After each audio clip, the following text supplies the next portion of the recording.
Iran अमेरिकेची इस्लामाबादमध्ये आज चर्चा। रात्री उशिरा इराणच्या शिष्टमंडळाचं इस्लामाबादमध्ये स्वागत, तर अमेरिकेचे उपाध्यक्ष जेडी व्हान्स चर्चेत सहभागी होणार।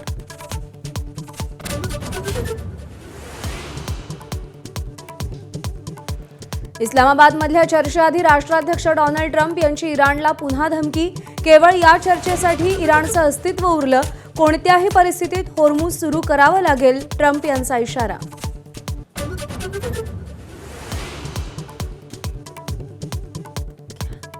परराष्ट्र मंत्री एस जयशंकर 2 दिवसीय संयुक्त अरब अमिरात दौऱ्यावर। उपपंतप्रधान आणि वरिष्ठ नेत्यांची भेट घेणार। होर्मुझ सामुद्रधुनी आणि ऊर्जा सुरक्षेसारख्या महत्त्वाच्या मुद्द्यांवर चर्चेची शक्यता।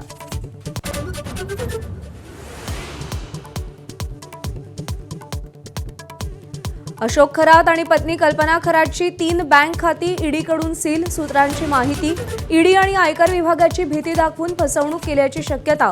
मनी लॉन्ड्रिंग प्रकरणी ईडीकडून गुन्हा दाखल करण्यात आलाय।